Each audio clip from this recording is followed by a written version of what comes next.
আজ আবার বাসায় মেহমান আসবে, তাদের মধ্যে একজন আছে, সে তো আমাদের বাসায় প্রথম আসবে, তো তাকেও আমি এবার প্রথম দেখব। তো ভীষণ খুশি। তা কে আসবে, কি রান্না করব, সে সব কিছুই থাকবে আজকের ভিডিওতে। তো এই যে সকালবেলা একটু রুমটাকে ক্লিন করে নিচ্ছি। নমস্কার, আমি লিপি সাহা। হ্যালো এভরিওয়ান, কী অবস্থা, কেমন আছেন সবাই? আশা করছি খুব ভালো আছেন সবাই। আমরাও ভালো আছি আপনাদের আশীর্বাদে, ঈশ্বরের কৃপায়। আর আপনারা যেখান থেকে আমার ভিডিওটা দেখছেন সবাইকে অনেক ওয়েলকাম আমার নতুন আরও একটা ভিডিওতে। তো রুমটাকে ক্লিন করে নিয়ে স্নানটা করে একবার চলে আসছি রান্নাঘরে। এসে আমরা একটু চা বিস্কিট এগুলো খেয়ে নিয়েছি। আর যেহেতু যারা আসবে তারা সকাল সকাল আসবে, তাই তাদের জন্য একটু নাস্তার আয়োজন করতেছি। রুটি পরোটা এগুলোই আর কি। লুচি করতে চেয়েছিলাম, তো দুপুরে যেহেতু পোলাও মাংস এগুলো রান্না করব, তো আমার ছোটো নদী বলল যে না, রুটিটাই করো। তো এদিকে রুটি পরোটা হবে। আর আমার ছোটো ননদ আমাকে আর কি হেল্প করতেছিল, সর্দি, সে আর কি আমাকে একটু কেটে কুটে দিচ্ছিল। আর স্বপ্নিলের পাপা এর মধ্যে একটু বাজার পাঠিয়েছে।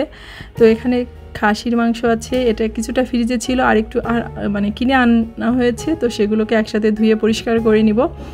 আর মুরগিটা আনা হয়েছে, এখন হচ্ছে মুরগিটাকে কেটে নিচ্ছি। তো এই মুরগিটার দিকে দিয়ে ভাবছি যে কোরমা রান্না করব।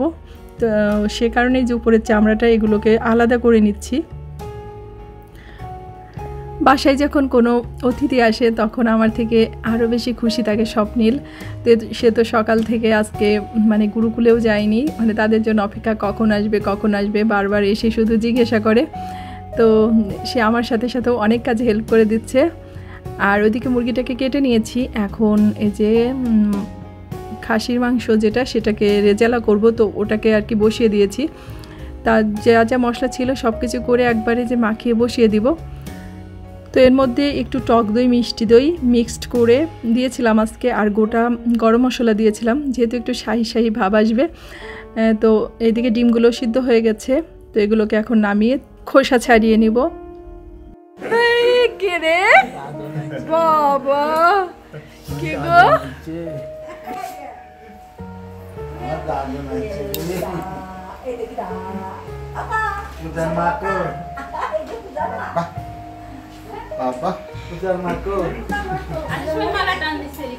ভালো হয়েছে শোনা মনে করে।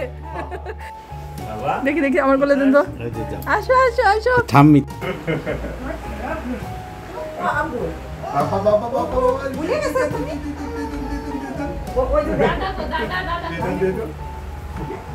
তো আমাদের বাসায় আসছে হচ্ছে আমাদের মেয়ের জামাই আর আমাদের নাতি ছেলে। তো সকালবেলা ওই যে ওদেরকে নাস্তা দিয়ে দিয়েছি, ওরা নাস্তাটা খেয়ে নিয়েছে। তো এদিকে হচ্ছে আমি রান্নাটাও করে নিচ্ছি। তো 2টা আইটেম রান্না হয়ে গেছে, মাছটাও হয়ে গেছে। এখন এই খাসির মাংসটাকে নামিয়ে তারপরে পোলাওটা বসিয়ে দিব। আর বাসায় যখন আসলে মেহমান আসে ভীষণ ভালো লাগে, কাজটা বেশি থাকে, তারপরেও মনের মধ্যে একটা অন্যরকম খুশি কাজ করে। তো যাই হোক, এদিকে কোরমাটাও হয়ে গেছে, আমাদের এদিকে গল্প আড্ডা চলছে, আবার এদিকে রান্না বাড়া চলছে, এই আর কি। তো এই যে ডিমটাকে নামিয়ে নেব। আর এই যে মশলাটাও কষানো হয়ে গেছে, যে কোরমার মশলাটা, এর মধ্যে হচ্ছে শাহি জিরা, পোস্তদানা, ধনে, জিরে, বাদাম, টক দই মিষ্টি দই সব কিছু দিয়ে একটা মশলা করে নিয়েছিলাম। তো এই যে মশলাটাকে ভালো করে কষিয়ে নিয়েছি। তো দেখে বুঝতে পারছেন উপরে তেলটা বের হয়ে গেছে। এখন এই যে মাংসটাকে দিয়ে মশলাটার সাথে ভালো করে নাড়াচাড়া করে তারপর ঢাকনা দিয়ে ঢেকে দেব। তো এরপর যে কোনো জল দেব না, এটাকে ঢাকনা দিয়ে ঢেকে দিলে এই মাংস থেকে আর কি জলটা বেরিয়ে আসবে, সেই জলটাই আর কি মাংসটা সিদ্ধ হয়ে যাবে। তো মেহমানের জন্য রাঁধতে গেলে একটু কেমন নার্ভাস এখনও আমার লাগে, মনে হয় যে বাসায় যখন নিজেদের জন্য রান্না করি তখন একটা অন্যরকম, আবার যখন মেহমান আসবে বাসায় তাদের জন্য রান্নাটা একটু অন্যরকম, অনেক সাবধানতার সাথে রান্না করতে হয়। তো এই যে ঢাকনা দিয়ে দিলাম। আর এই পাশে হচ্ছে পোলাওয়ের জন্য জল বসিয়ে দিয়েছিলাম, তো জলটা ফুটে গেছে। এর মধ্যে গোটা গরম মশলা, তেজপাতা, লবণ আর একটু তেল দিয়ে দিব, দিয়ে ভালো করে ফুটিয়ে তারপর এর মধ্যে আর কি বেশ খানিকটা দুধ দিয়ে দেবো, কারণ পোলাওটা কিন্তু দুধ না দিলে আমার কাছে মনে হয় যে স্বাদ লাগে না। তো একটু বেশি করে এই যে দুধ দিয়ে দিয়েছি। এখন এটা আর একটু ফুটে উঠলে তো চালটা দিয়ে দিয়েছি। চালটাকে আমি প্রায় 30 থেকে 40 মিনিট আগে ভিজিয়ে রেখেছিলাম, তো ওই জল ঝরিয়ে রেখেছি, তো সেটাকে আর কি এই যে দিয়ে দিলাম। দিয়ে এখন এই যে গোটা কাঁচামরিচ দিয়ে এটাকে ফুটতে দিয়েছি। আর এদিকে চিকেনটাও ভালো মতো প্রায় কষানো হয়ে গেছে। তো এদিকে চিকেনটাকে কষাতে কষাতে পোলাওটাও মানে ফুটে গেছে চালটা। তো এ পর্যায়ে যে একটু গাজর কুচি দিয়ে দিলাম, দিয়ে আরেকটু নাড়াচাড়া করব। তবে পোলাওর ক্ষেত্রে কিন্তু বেশি নাড়াচাড়া করা যায় না, চালটা ভেঙে যায়। তো হালকা করে একটু নাড়াচাড়া করে দিব, দিয়ে আবার ঢাকা দিয়ে দেব।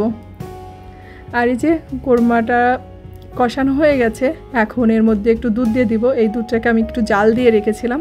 তো এ পর্যায়ে খালি দুধই দিব, জলটা মেশাবো না, যেহেতু মাংসটা কষানো হয়ে গেছে এবং নরম হয়ে গেছে। এবার ঝোলের জন্য আর কি একটু দুধ দিয়ে দিলাম, দিয়ে এটাকে আবার ঢাকনা দিয়ে ঢেকে দেব।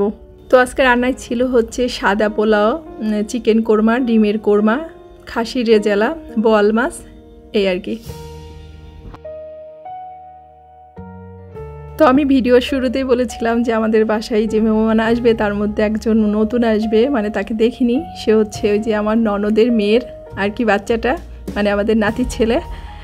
তো যাই হোক, এখন কোরমাটাকে নামিয়ে নেব। তো এ পর্যায়ে বেশ খানিকটা ঘি দিয়ে দিয়েছি, এখন একটু ঢাকা দিয়ে রাখবো।